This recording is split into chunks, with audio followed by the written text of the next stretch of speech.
Hello, everyone. Welcome to episode number 76 of DylanLasagna Live. Hey, everyone. And, man, what a Wednesday, huh?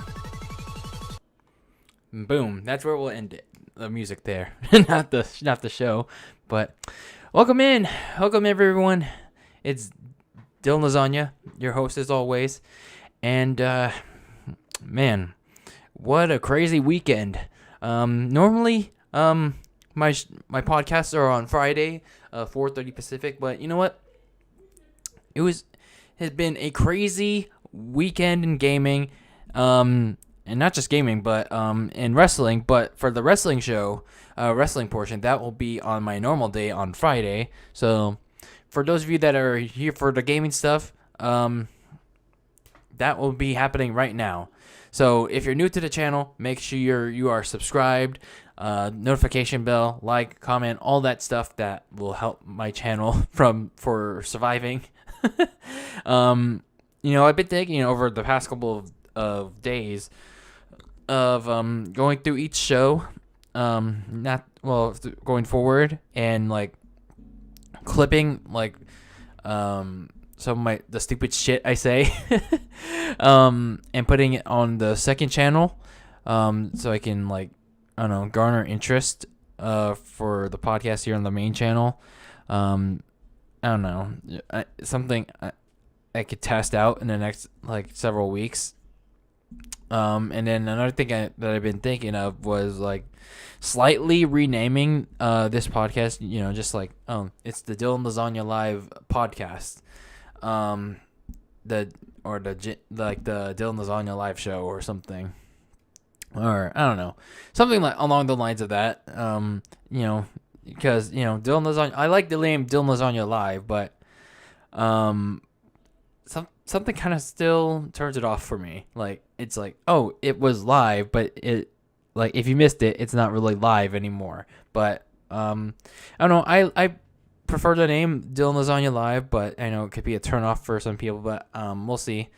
But then again, it's I just if I change the name to something like DylanLasagna Live Podcast, then it will further add more to the character count on YouTube's titles. So I don't know. We'll see. But anyway, man, what a crazy weekend, huh? We got Minecraft Steve in Smash. Then we got his presentation over the weekend, and then today, Nintendo Treehouse Live happened with the Age of Calamity. That I know everyone was looking forward to that, and then of course there was Pikmin 3. There were a couple people that were excited for that. All I can say about Age of Calamity is that why did the characters look so damn hot? all the pre Breath of the Wild characters look freaking hot. I don't know why. They look sexy as hell. I don't know. I just don't get it. I really don't get it.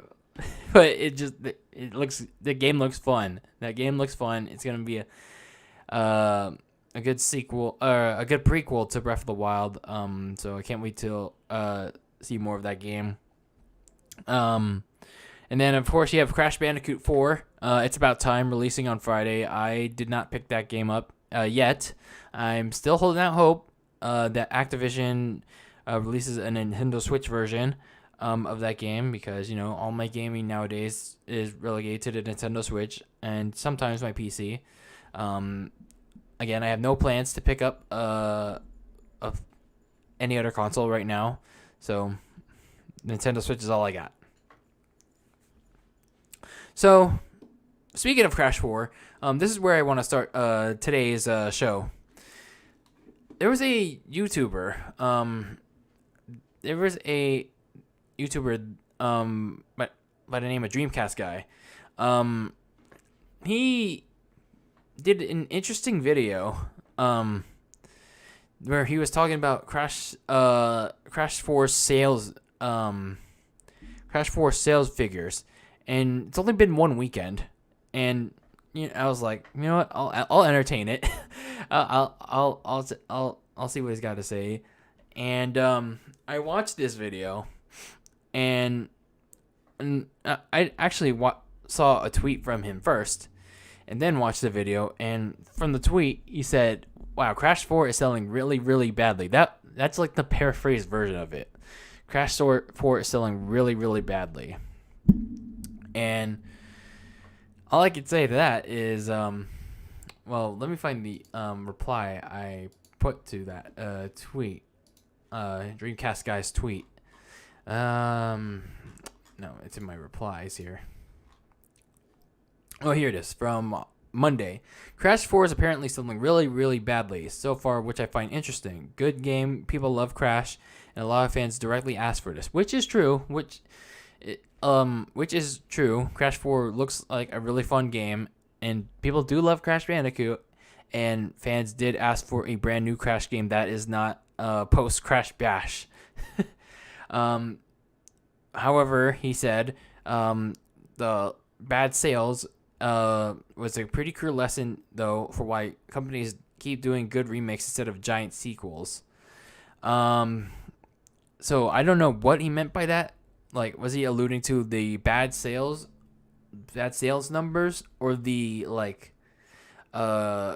good remakes? So I don't know what he alluded to that. So I was kind of off-putted by this tweet I saw, because, bro, it's only been one weekend that Crash 4 is out, and this guy is questioning, like, I mean, I'm not trying to defend Crash Bandicoot, because as much as I love Crash Bandicoot, it has, questionable legacy post Crash Bash and before Insane Trilogy. But when I saw, the rest of, his after he talked about it, he looked at only one country, because as of this podcast, there's only one country that has recorded sales figures, rankings for It's About Time, and that's the United Kingdom. It's ranked number 1 in the UK, which is good. It beat out Star Wars Squadrons. I think that was the game from EA. And it sold 2 million copies on its first weekend. Pretty good, huh? But he also mentioned that 80% physical sales were down. So a lot of people went physical with this game. And that is still, I kind of agree, that's still bad.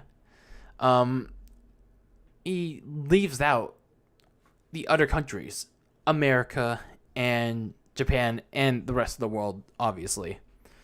But America and Japan are the most important ones here. And I just don't understand, why he only mentions the UK. That kind of, makes him the loser of this argument right here. So I watched the video, and let's take a look at it. Let's take a look at it. What he's got to say. And I put it at 1.5 speed because you know what? It's fun that way. Let me see what. Oh, here we go. Oh, let me put it on display capture. Sorry. Oh, there we go. Into today's news. Oh, you can only see the Dreamcast guy. There we go. And then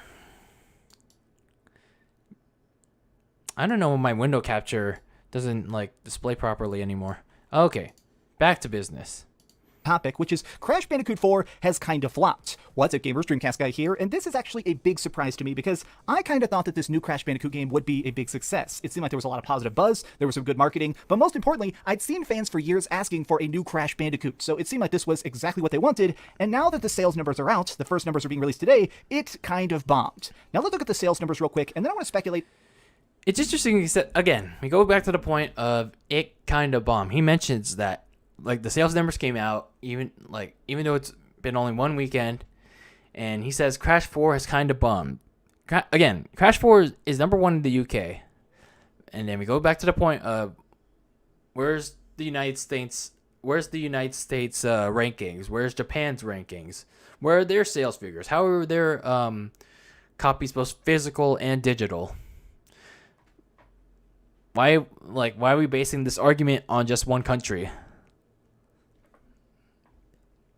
As to why this happened and how I think that remakes are starting to become a problem because they're too good. Now let's actually look at the sales numbers first. So this is over on gamesindustry.biz. Crash Bandicoot 4 narrowly beats Star Wars Squadrons for the #1 UK boxed charts. Now we're going to scroll down here to the bottom here for a second so you can see these are all the top selling games that were in the UK. Now remember, according to UK law, they have to be very public about the games that are selling there. It's not like America. Well, okay. I give him some slack on there. Where things are very vague and kind of mysterious. Here in America, we don't know if a game has been successful or not until straight up the company comes out and decides to reveal the numbers themselves. Whereas in the UK, we can get a decent idea as to how a game did or didn't do very early on. So this week, the top selling games were Crash Bandicoot. All right, again, I'll give him some slack for that. So he at least I know. I didn't know that, so fair enough. 4, Star Wars Squadron, Super Mario, Animal Crossing, Marvel's Avengers, and Mario Kart 8. So a lot of Nintendo on this list, which is important. Keep that in mind. But now let's scroll back up. Now, when you first just hear this headline, it makes it sound like at least things did decent, right? Both of these did top the charts, but there's a very important part of this that I want to look at. The latest Crash Bandicoot title follows the successful remakes of the first 3 Crash games released in 2017 as the Crash Bandicoot Insane Trilogy and Crash Game Racing. This is a new game, an entirely original release, although it still pays homage to the original trilogy. Now, here's the really important part. It's unlikely Activision expected the new game to match the success of the more nostalgic remakes, which is all well because Crash 4's launch sales are 80% lower than Crash Insane Trilogy, and it's no surprise to see that 80% of the original sales, or 82% of the original sales, were on PlayStation 4. Okay, so let's just stop for a second and talk about Crash Bandicoot's Insane Trilogy, because this game was... So I'm going to skip past through this portion. So he mentions that article, and then in that article it mentions that Crash 4 sales are lower, and that Activision didn't expect the new game to match the success of the more nostalgic remakes. So he goes to another article from gamesindustry.biz, and it mentions that, or it looks at the Insane Trilogy sales as of February 2019, which sold over 10 million units. And his argument is that 80% dip in sales when compared to Crash, or for the Crash 4, when compared to the 10 million units to the Insane Trilogy. He thinks that's a big deal because of a new studio and Toys for Bob, COVID-19 affecting people's decision to go digital instead of physical, and well, I'm brain fart here. Bad timing to release new games, and nostalgia. I agree with some of those points. There are some things I agree with here. Yeah, there's some things I agree with here. He mentions COVID-19. Yes, we are in a pandemic. Not everyone is comfortable to go out and buy their games physically still. They're not comfortable with people touching the products, or even using the card reader or all that. And so they go digital. However, it hasn't really stopped others from going out to the store, and it also hasn't really stopped companies from releasing games this year.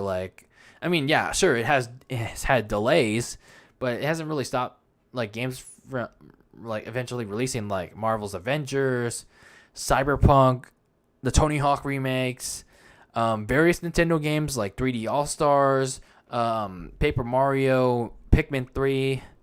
And then we have to also mention the new consoles that are coming out in a month.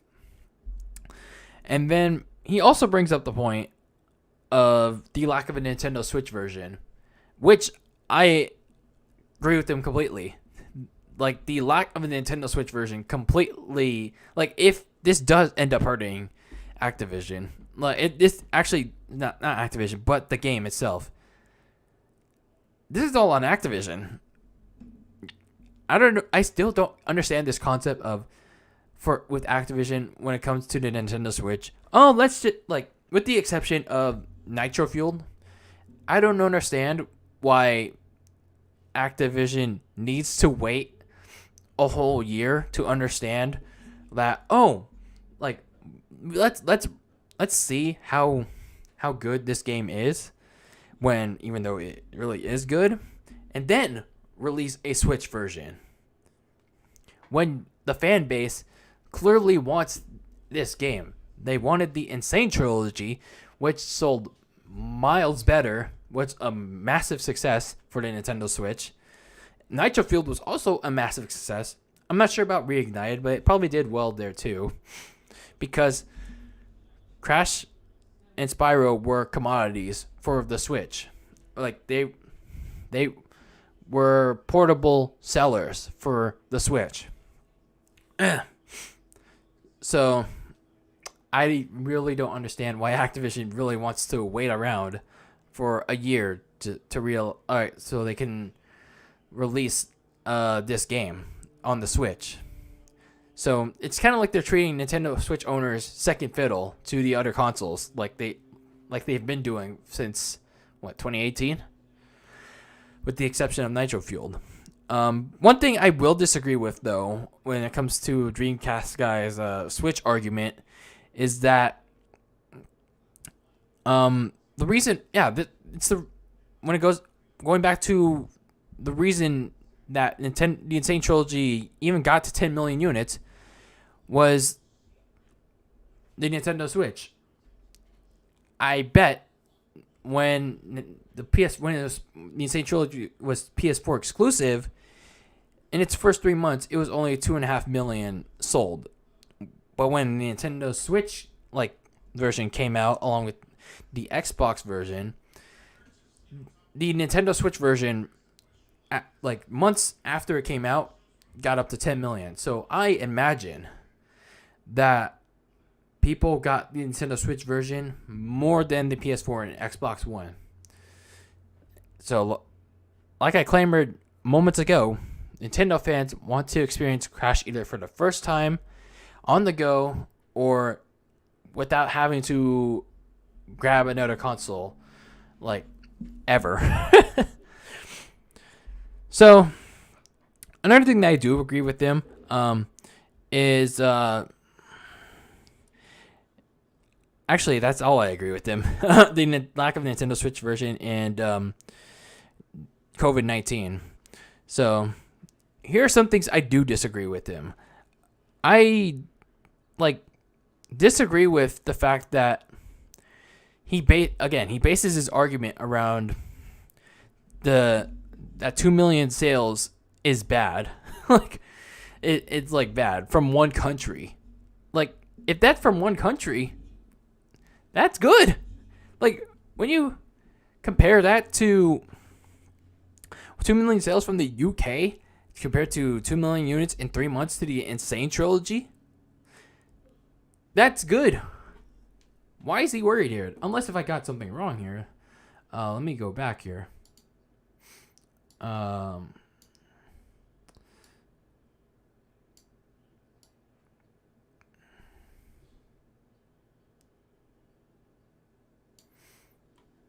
Line.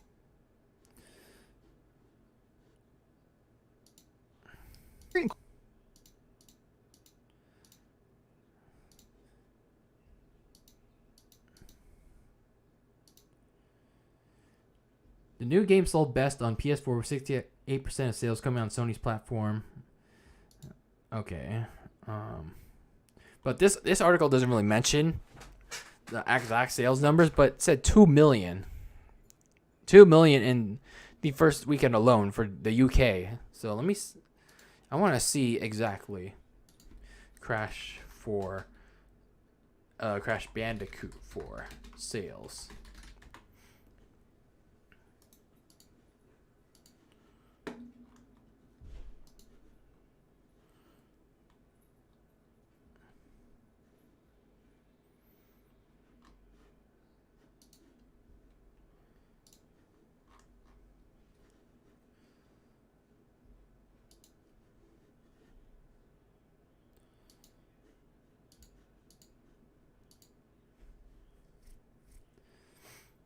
So it made number one in the UK sales charts, selling 1,000 copies more than Star Wars Squadron.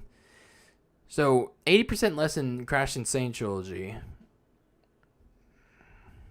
again, that's probably 2 million, like, alone. So if it was 2 million alone, then yeah, that's probably a good number right there. It's probably a good number.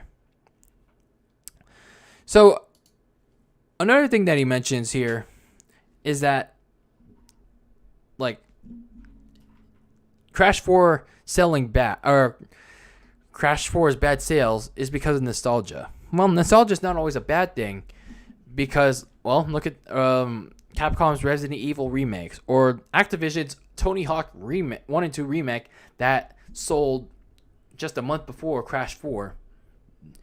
They did really well, and most gamers really liked it. So even if he thought, like, Crash 4 was doing so poorly, I gotta admit, he would have lost the argument.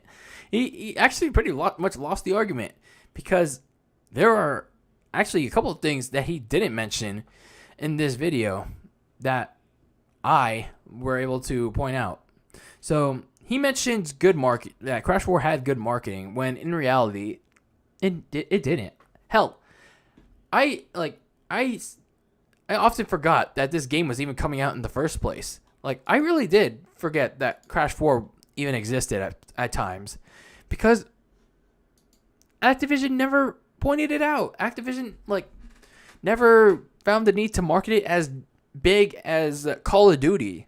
Like, this is supposed to be the new Crash game that's supposed to excite not just hardcore Crash fans or core video gamers, or even the casual gamer that likes Crash Bandicoot. This is supposed to excite new players that want to be interested in Crash Bandicoot. But how are you supposed to do that when you show off this new game exclusively in Sony's State of Plays, or in the 2 PS5 showcases that were already in there? How are we going to get this game out off and running? So, with that in mind, Crash Bandicoot 4 was marketed pretty bad. It was. So we also had, not only that, if Crash Bandicoot was doing so poorly, you can also point to the bad release window. I do agree with him when it released in a bad time, but not to the degree of, COVID, but also the next gen consoles are out in like a month. Like, people are saving money for the PS5 and the Xbox Series X. Me personally, no, but I know there are other people that are trying to save up for 4K, 8K TVs, and along with this console, along with the Xbox Series X and the PlayStation 5. But Activision didn't really seem to think that Toys for Bob would want to make at least a PS5 or Series X version of this game. Not like a backwards compatible version, let's just make it backwards compatible for the PS5. No, like an actual PS5 Series X version of the game.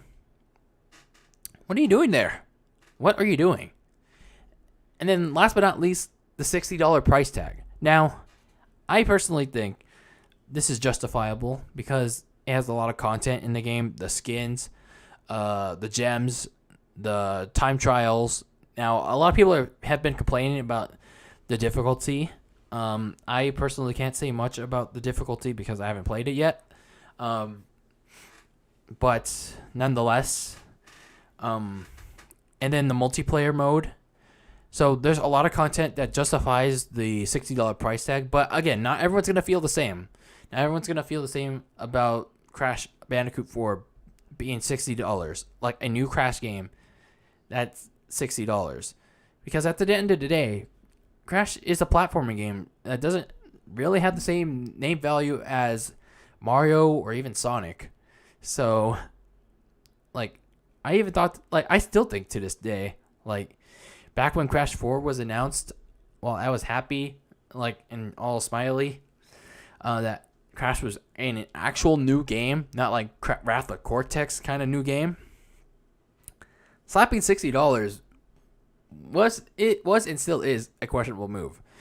I wouldn't have minded so much if it was $50. I mean, $40 is a little too generous, if you ask me, because I think I don't know why some people say putting the Insane Trilogy at 40,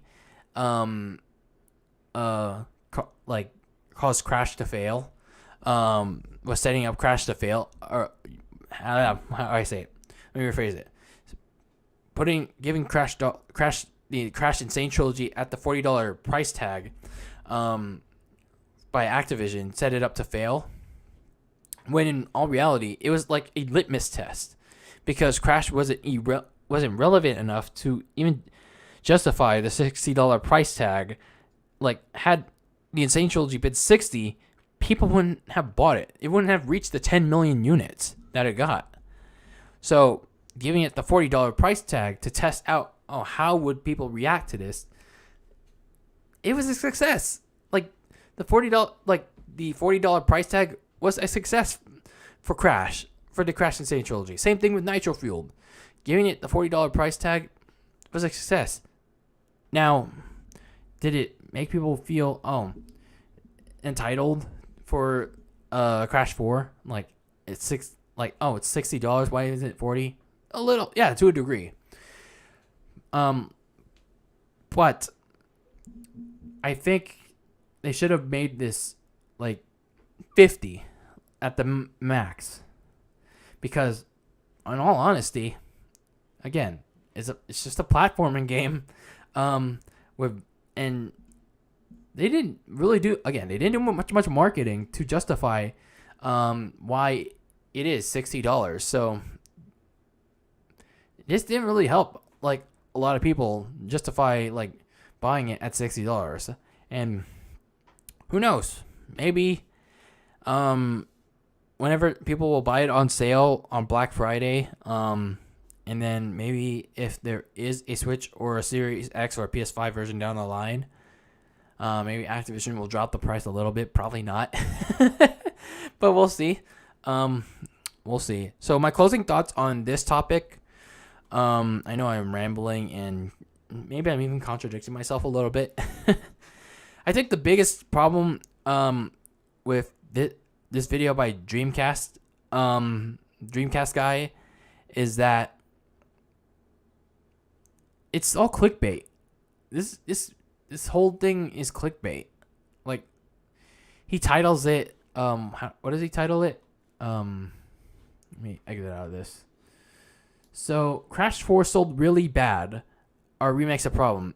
And that's a very misleading title when we only know of the sales numbers from the United Kingdom, which is 8% less than the entire Insane Trilogy, which was 10 million. So that's 2 million. That's pretty much 2 million. So that's not bad to me, if it does turn out 2 million, but I don't know that yet. So I do agree with some of his points, but again, timing's all wrong. It's only been one weekend. Give it time, and I bet a lot of people will buy this on Black Friday, and a lot more people will even buy it when there's a Nintendo Switch version and a PC version, and especially when there's a PS5 and a Series X version, like not like this backwards compatible version, like an actual PS5 and Series X version. So, good points, but very clickbaity. And that's all I got to say about that. So, let's continue on the topic of Crash Bandicoot. Because there was this interesting, like, leak. Like, it's not like, this is a legit leak. It's just, like, very odd. Very odd leak. Like, very odd rumor that's been going around about Crash Bandicoot. So it's this thing about a 5-year plan that Activision has laid out for Crash Bandicoot, and it's been making the rounds for like a couple days now. This was first brought up by a Twitter user named DatBabyGamer. So they tweeted this to Nintendo theorist, YouTuber Papagenos, who often goes over Nintendo speculation and Smash Bros speculation. And they tweeted to Papagenos the following, and I quote, "I've heard people saying that Activision documents have leaked and the next step for Crash Bandicoot is Smash. I apologize as I can't give any links and no images are out right now. All I can say is credible leakers say it's legit. We'll see."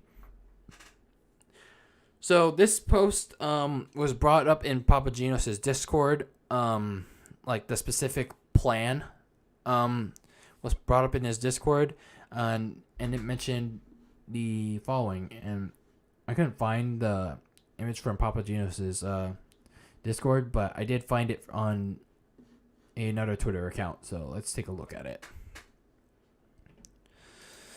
So it says here, if you can, I don't know if you guys can see that.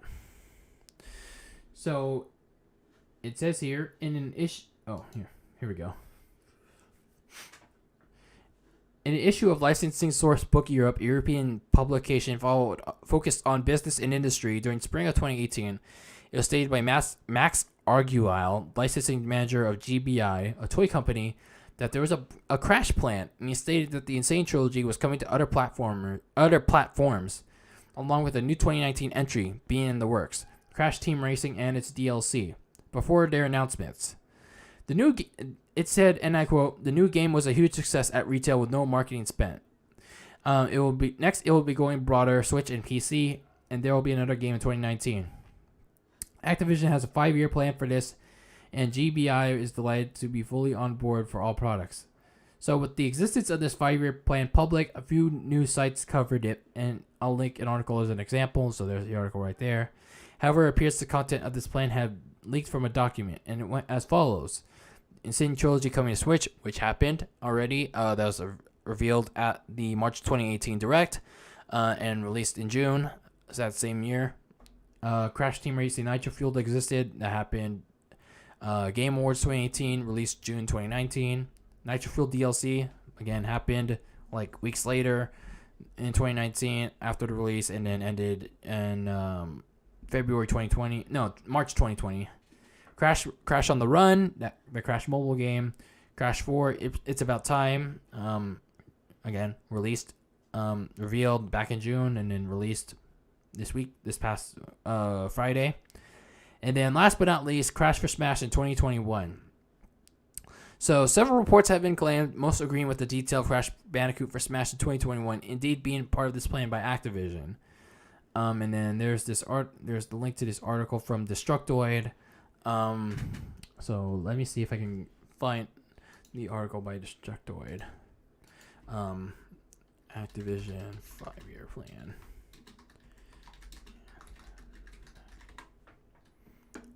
Here we go. So it says here, ages ago, a toy company let it slip, possibly under penalty, that the Crash series was going to make a comeback. A year and some change later, Crash Bandicoot Insane Trilogy was released for PS4. The same situation may just happen again, as we learned, according to another source, that Activision now has a 5-year plan for the series with another game coming in 2019. This information comes from the licensing source book. Okay, this is all the same things that have been mentioned in the Discord post. And the Destructoid article continues. The fact that Crash will make the jump to other platforms has been rumored for a while, as it's fairly obvious that at this point Sony has some sort of under-the-table timed exclusivity for the trilogy. As for the next game, that's anyone's guess. So, man. 4 of the 5 things happened already.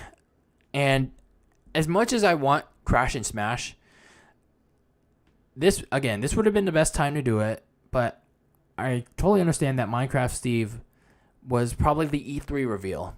And I still think Crash is likely for Smash. I just don't know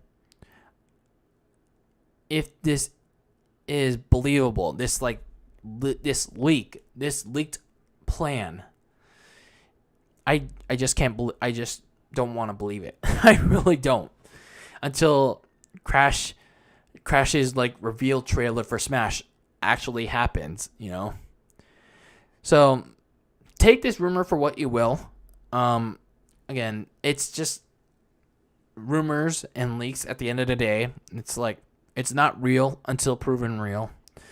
So all I could say is maybe Activision wanted to oversee how Crash Team Racing Nitro Fueled would do, like in regards to development and sales.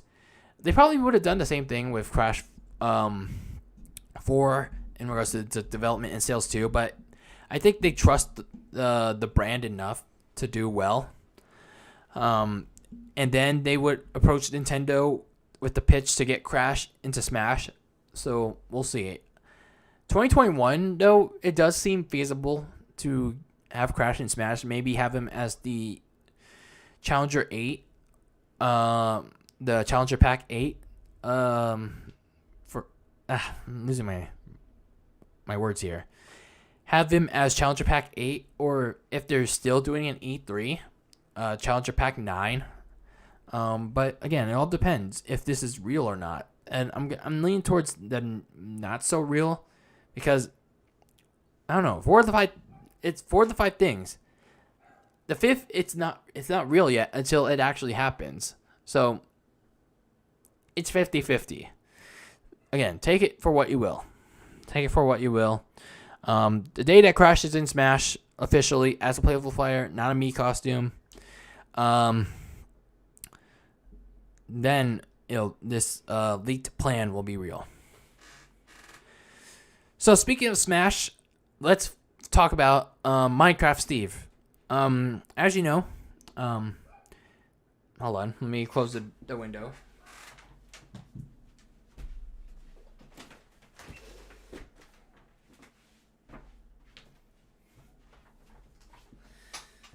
Okay, as you know, Minecraft Steve got into Smash Bros. Ultimate, if you didn't know that already, as the 7th DLC character for Smash Bros. Ultimate. There we go. Which left the internet both broken and divided. I say broken because, well, Twitter literally crashed when Steve was announced for Smash Bros. And I say divided because, well, while Steve was a popular pick, he was also a very controversial one because, well, it's Minecraft. He was a meme character, and some people thought it was a wasted pick because, well, it's Minecraft.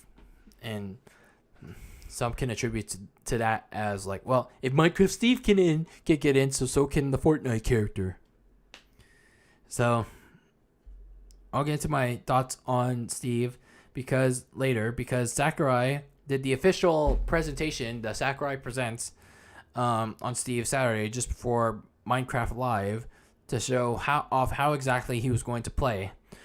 Now I'm not gonna break down every single detail about Steve because one, that would take like the whole podcast. That would take like another hour or two just to break down Steve, like the entirety of the Steve presentation. And two, I don't really care about Minecraft like a lot. So there's that. So some quick like Steve stuff that Sakurai mentioned. This presentation was recorded in August, mid-August, and he mentioned that Japan was still affected by COVID, and there were more confirmed cases than when he last recorded the Min presentation.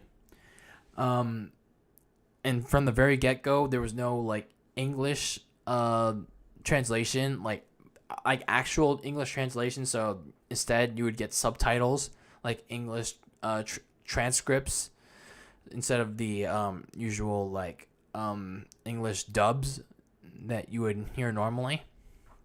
So like those are the only two like tidbits that you would need going forward.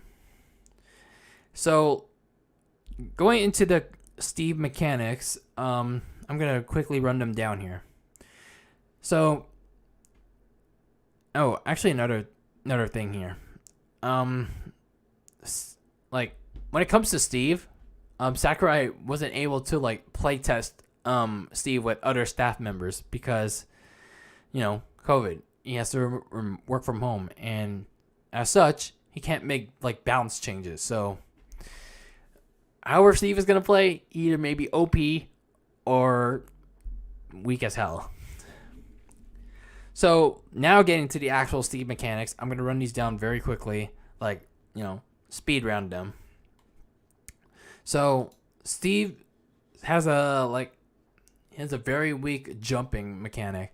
So when it comes to his low jump, it's like very low. When you're on like Battlefield, those like side platforms, like Steve can barely make the jump. He only reaches halfway through the platform. It's like if he jumps once, he doesn't make the platform. So you have to like use a double jump to make the platform. So that's not like the biggest disadvantage, but that's something to keep track of. And as we all know, Steve has Alex, Zombie, Enderman, and a couple other color variations. So Steve's regular attacks vary. His pickaxe are used in dash and air attacks. His sword are used in neutral and smash attacks. And then you can even spam the A button to attack you with your sword. Down air is an anvil that can be canceled part way. Again, these are like the things that I took note of. Not everything that was in the presentation is going to be mentioned here. Special moves. And I think this is going to be very important if you're maining Steve, because he's a very complicated character. So Sakurai mentions that crafting and mining are essential because, duh. Steve is from Minecraft. Your neutral special is mining. Whatever you mine, it depends where you are. If you're on, like, let's say a dirt surface, well, you get a dirt material. If you're on iron material, you get that material, and so on and so forth. So you can pretty much mine anywhere, but if you mine such material, well, you get that material. There will always be a crafting table if you play as Steve, and that will be important, especially when your tools break. The crafting table can be broken by both you and your opponents, and should the crafting table break, you can summon one by pressing the shield button and B. The quality of your tools will depend on the materials you have, so wood, stone, iron, gold, and the diamond sword. And the diamond sword is the highest quality. Gold tools are fragile and low in power, but provide faster attacks. The create block move. This is like a small side note.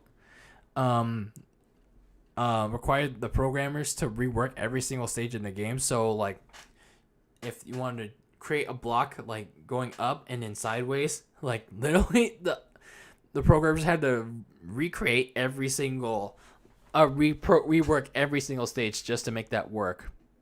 And thank God they limited the potential for that, because if they just let players spam that freely, oh man, that would have been a nightmare for like opposing players. So your up recovery is Ultra. I don't know if that's like a dragon or a firework rocket or something. So you can aim that freely without any materials. And then your down special is the TNT. Now here are a couple of things about the TNT. The TNT can explode easily if you strike it with an attack. And you can possibly even be KO'd like quickly.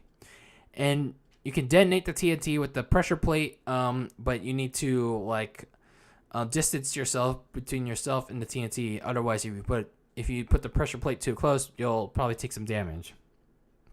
And he also talks about the final smash, which is called House of Bloom, and that's a house full of traps that creepers set off. So we saw a glimpse of the creepers in Steve's initial reveal trailer. Unfortunately, this is my unfortunate note. Only one opponent gets trapped, but multiple opponents can get hit with the giant piston. That's kind of like unfortunate, Like, how come only one? Like, if you hit, let's say you somehow hit all, in an 8-player smash, you hit all the opponents with the giant piston. How come only one gets put in the house? Why not all of them? That's weird. Some more minor notes. Steve gets a special crafted shield when the player executes a perfect shield, and then Steve sleeps on his own bed. So Steve is literally getting the special treatment at this point. So Steve even gets his own bed when Jigglypuff puts him to sleep. And then, well, you've already seen Kirby's copy of Steve. Yeah, so I don't really need to explain much there. So Minecraft World is based on 6 areas in the Minecraft sandbox area, and they randomly change in random intervals. And you can destroy any of the environmentals, but if you destroy them, they won't reappear. So that's either a good or bad thing, but again, I don't know. It depends on your preference. So Minecraft spirits, there were a couple of them that he showed off, but I wasn't able to catch them all. So there were Creeper, Zombie, Skeleton, Slime, Enderman, Ghast, and Piglin. And then Steve has a classic mode route. I don't know what it's gonna be about because Sakurai didn't talk about it, but I probably imagine it's gonna be about crafting, I guess. And then there's only gonna be 7 music tracks. Literally, that's the fewest so far. I mean, it's not like a cloud situation, but I mean, you get what you get. So he mentions why there's not gonna be actual music for Minecraft, and this reasoning is kind of off-putting. It's kind of hypocritical. So he mentions that music from the original Minecraft game wasn't able to be added because the game's music was too relaxing for a frantic game like Smash. But I find that to be hypocritical when you have music from Animal Crossing and music in that Leaf stage that's so relaxing that it doesn't fit the bill for a Smash game. So I don't understand that reasoning at all. So the tracks they did select were from spin-offs and mini-games, including from Minecraft Earth and Minecraft Dungeons, and all these tracks are new arrangements. So cool, I guess. And the Steve DLC is releasing on October 13th. And he goes into the whole shebang on how much it costs, and it'll be released for free if you bought Fire Pass 2 already. And he talks about the amiibo. The remaining Fire Pass 1 amiibo will release in 2021. Nintendo tweeted that it was going to release in fall 2021, but they deleted it quickly. So hopefully that's not true. Because that would suck for people wanting the Banjo amiibo, because I know that's the most wanted one right now. So that would really suck if it was fall 2021, but it would be totally understandable because COVID's completely affecting the production of the amiibo. Player 2 Bylif is not happening. That's unfortunate, I guess. And Sakurai also mentioned the possibility of a Steve amiibo, so that's kind of a downer. It's like saying they could do a Fire Pass 2 amiibo, but they might not also. So that's a downer. So my thoughts, all I could say is Steve is going to be a very complicated character to use. It's for someone that doesn't play Minecraft at all. I mean, I know the series the franchise exists, but I just don't personally care for it. But it's gonna be very hard to use Steve. From the get-go, you'll basically have to mine and craft. No pun intended.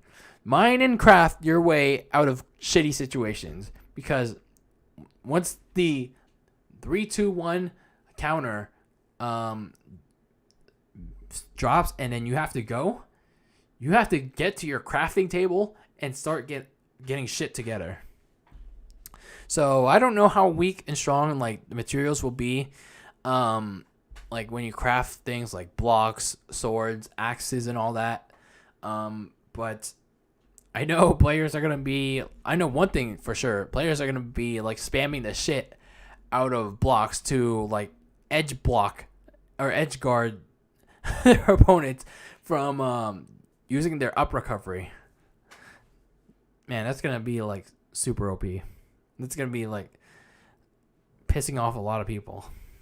So all I could say is, all in all, business wise, Steve, big win-win for Nintendo, because again, like I said on Friday's show, if I did ever, I always forget what I say on my podcast. This is what Nintendo desperately needed to respark interest in Smash Ultimate. 3 straight uninteresting characters, like Terry Bogard, who the fuck is he?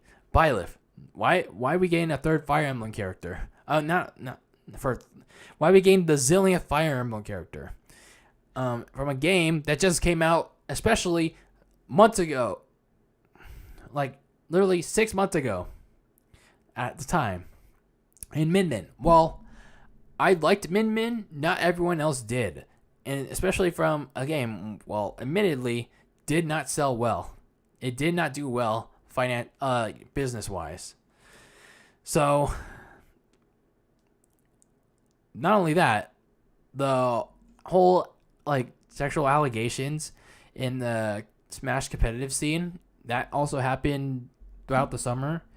And a lot of players were either banned or like wiped themselves off social media. So a reveal like this was kind of what like Smash fans needed, like to make themselves feel positive again. Again, not all of them, because some people thought that Steve didn't deserve it, but you have to understand that Minecraft is a big franchise for both kids and adults, mainly young adults and kids. And it made sense business-wise, because Nintendo's able to bring back Smash players, like some, and bring in people that play Minecraft but don't necessarily play Smash, but they see Steve and Alex and Zombie and Enderman, all the characters they often see in Minecraft. And again, it further strengthens the relationship between Nintendo and Microsoft. So another collaboration right there. And Microsoft gets that exposure in Japan. But Steve is not going to be an easy character to use. He'll probably be one of the more frustrating ones, if you ask me. It's either Minecraft or bust, if you're going to play as Steve, let alone main Steve. So, nice that he's in Smash, but good luck playing as him. And playing against him. So, my last topic for today is one that you see in the thumbnail. The one that you see in the thumbnail, which is the main topic of today's show. I didn't mention yet the one component that was in Sakurai's presentation, and that's the one thing that always shows up and frightens me. Mii Costumes. The Mii Costume portion of the Steve presentation. Although he mentioned that it would be all Minecraft costumes, he clearly lied. Sakurai clearly lied to y'all. There were 2 collaborations, but you know, it's just a joke, y'all. It's just a joke. So Mii Costumes we did get in the 7th go around were mostly Minecraft costumes, including Creeper, Pig, the Diamond Armor. Actually, it was half Minecraft costumes. So 3 Minecraft costumes, 2 for the Brawler, Mii Brawler, and 1 for Sword Fighter. and then 3 collaborations. One was a sword fighter costume, Jill from the Tower of Juaga. I don't know what the hell that was, but I heard it was a returning Mii costume from Smash 4. Bomberman, he upgraded from an assist trophy to a playable Mii fighter, so I guess that's cool. And then the one fan request that got Mii costume, Travis Touchdown from No More Heroes. Man, I kind of feel bad for Travis fans, especially Rob of Rule 2. Rob of Rule 2 review was like so pissed. We was so mad that Travis Touchdown got deconfirmed. Like, cause essentially, like when your favorite like fan request gets a Mii costume, it's essentially over for them. Like, I know they're like Inklings and Mario and what was the other costumes in there? I can't find it. I had the list, but I guess not.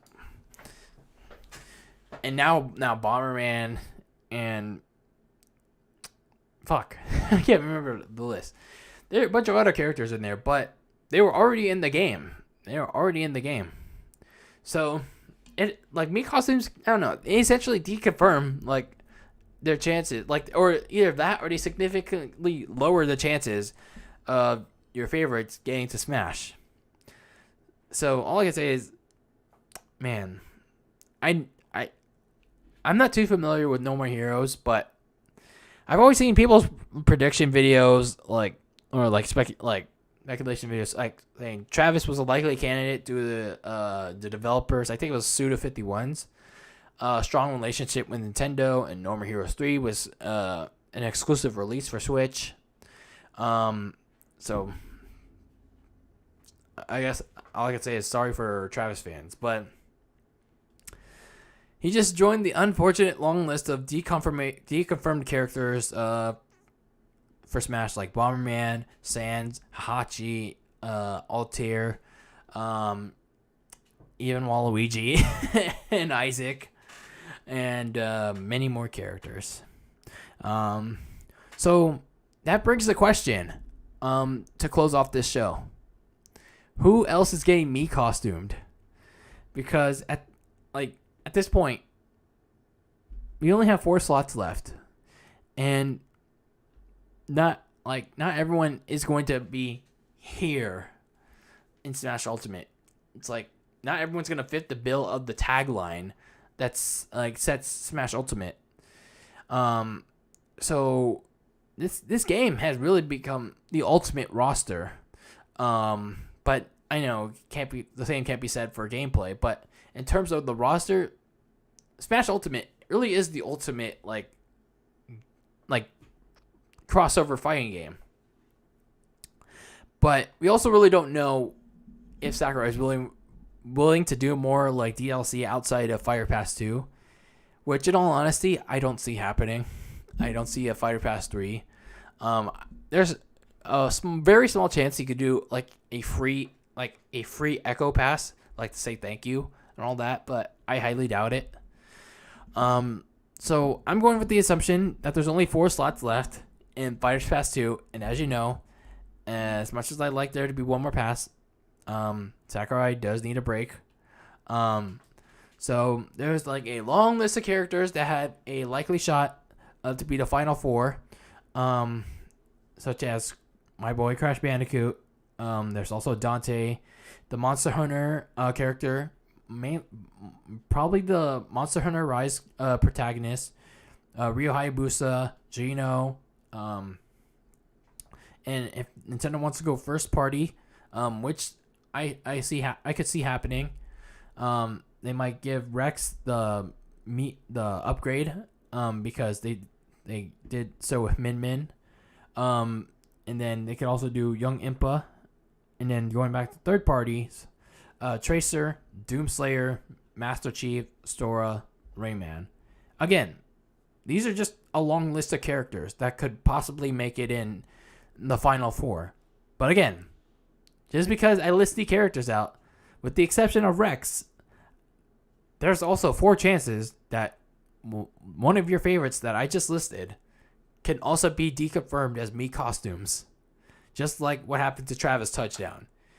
So let's say, for example, as much as I want Crash Bandicoot to be a playable fighter in Smash, there's also the very heartbreaking chance that he could be a Mii Costume. So there's always that sad and heartbreaking possibility. So to close this off, not everyone can be a playable character, like an actual playable fighter. But all I could say is Nintendo really needs to take a hard look now that they got Steve, that like literally broke the internet. How are they gonna follow this up? How are they gonna follow up a character like Steve? Now it's not gonna be the biggest reaction as Steve, but it needs to have like the oh shit, this character actually got in. It needs to excite people for like 4 exciting characters for the remainder of this pass. But then again, we got 3 straight uninteresting characters to not only end Fighter Pass 1, but to kick off Fighter Pass 2 until Steve. So it was like the mid period when we had Banjo. It was like, oh yes, he finally got in. And then after that, it was like a period of who's this and why more Fire Emblem, and then ARMS really. And then when Steve came in and was announced, and I was like, oh my god, it's Steve. And Nintendo has to think, how are we going to top that? How are we even going to be able to top that? And if we can't, what do the fans really want? What's going to make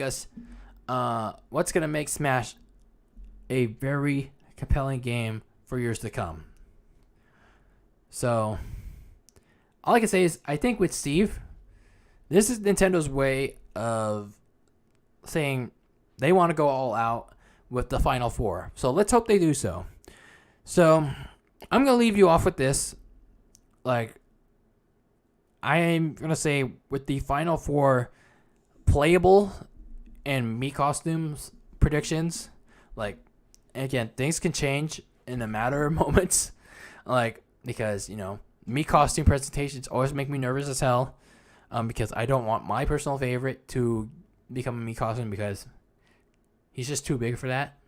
So, for my Final 4, when it comes to both playable and Mii Costumes, I'm trying to not only be optimistic, but very, reasonable and realistic. Especially looking at the past with, Fighter Pass 1. So, my Final 4, Crash Bandicoot, and then as the playable fighter with Tracer and sorry Rayman fans, Tracer and Rayman are getting the deluxe Mii Costume treatment. Like, the difference between a regular Mii Costume and the deluxe Mii Costume is that at least Tracer and Rayman will get a music track. We didn't get that. We didn't even get that with Travis Touchdown. So, at least, if Tracer were to somehow get in, I don't know. I just don't see Tracer even getting a Mii Costume because of the Blizzard, the whole Blizzard controversy. But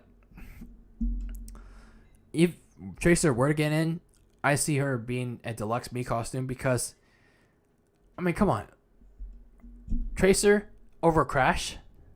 I know Overwatch is popular, but who has the bigger legacy right now? Who has the bigger legacy overall? It's Crash. It's Crash. What's Tracer exactly known for? Again, that's just my opinion. So my first pick is Crash Bandicoot with Tracer and Rayman being the deluxe Mii costumes.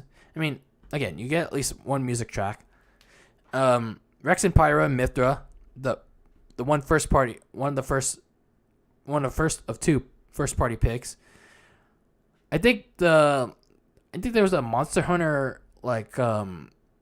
set of Mii costumes that were in Smash 4, so I think those are gonna come back here. The Rathalos set and a new Monster Hunter Rise set of Mii costumes are gonna come in this one as well. And this third one's a little harder to predict because it's either gonna indicate that Nintendo's gonna go 50-50 split of first and third party, or Nintendo's gonna either go 2 first party and 4 third party. So it remains to be seen. So they're either going to do Young Impa from Age of Calamity, or they're going to put in Ryu Hayabusa from Ninja Gaiden. So whichever one doesn't become the playable fighter will end up as the Mii costume. That's my prediction. And then last but not least, I still don't get the hype or the appeal of this character, but I guess people want it. It's been highly requested. I know Sakurai wants it. Gino, like it's bound to happen at some point, right? I think the reason why Gino hasn't happened yet, it's because Sakurai is literally intentionally dragging this along to the very last challenger pack to reveal Gino. It's either that or he reveals a character that's not Gino, and then he trolls everyone that there's going to be a bonus. It's a bonus challenge, a bonus challenger pack, a bonus challenger pack 12 that's included in this Fighters Pass 2 as a way to say thank you, and it's Gino. So it's either one of those two scenarios. But the deluxe Mii costume is going to be Sora from Kingdom Hearts. So yeah, sorry to piss off Sora fans, but yeah, Sora is getting deluxe Mii costumed here. Because honestly, I just can't see, I really can't see Sakurai going through all the legal hoops of getting the rights to not just all the trademarks for the Keyblade, Donald and Goofy, spirits, not just spirits, but for Final Smashes and all that, but music and the stage, I just don't get it. I really don't get how people see Sora as a realistic pick when you have to jump through all the hurdles of Disney. Disney's the last barrier. As much as they say it's okay, they're gonna have the final say. Disney's really gonna have the full control of how Sora is represented in Smash. And it's a matter of how much resources they're willing to give to Sakurai. So I don't think that's going to be worth it. So I think Sora's going to be Mii costumed here just to make up for that. So those are my final 4 picks. And I think those, Tracer, Rayman, the Monster Hunter, and maybe Ryu Hayabusa and Sora are going to get Mii costumed. And there might be some more that might get Mii costumed too. But I'm just looking at it from an optimistic yet realistic standpoint. Again, anything can change from now until next December 2021. So we'll see how everything goes. But that's it for this episode of DylanLasagna Live. A lot of gaming stuff to unpack here. And what did you guys think of today's show? What did you guys think of the topics? We went over a Dreamcast guy video that was claiming that Crash 4 sold really bad when in actuality it didn't. It was only based on one country. And then we also went over the speculated and rumored, leaked, in air quotes, 5-year plan for Crash by Activision. And then we also covered the Minecraft Steve presentation and from Saturday, and Travis Touchdown's Mii Costume, getting Mii costumed, and what that means for many other Smash fan requests. So that's it for today's show. I'm going to do another show on Friday for all you wrestling fanatics. We're going to be talking about the WWE draft, my last minute picks. Who's going to get drafted to Raw? Who's going to get drafted from SmackDown? Is anyone from NXT going to be getting called up to the main roster? I'm also going to be talking about Bayley versus Sasha Banks happening that night. I still don't understand why that's happening, but I'm going to be ranting about that on Friday. I'm also going to be talking about Mustafa Ali joining Retribution, and this very sad development in Florida with Governor Ron DeSantis allowing full capacity crowds at sporting events, when there's still no vaccine for COVID. I kid you not. I really kid you not. But hear my full thoughts on that on Friday's show. It'll be live an hour and a half before the WWE draft. Hopefully it doesn't go too far into the WWE draft. If it does, I'm gonna make sure I start earlier so I don't miss the start of the WWE draft. So thank you all for joining me this episode of Dylan Lasagna Live. Make sure you leave me your thoughts of the topics I covered in the comments below. And if you're not already, make sure you subscribe, turn on the notification bell, all that stuff to help my channel stay alive and all that stuff. But other than that, always be delicious, and I'll see you all in the next video. Next video, stream, whatever. Next time. All right, everyone. Take care. See you all later.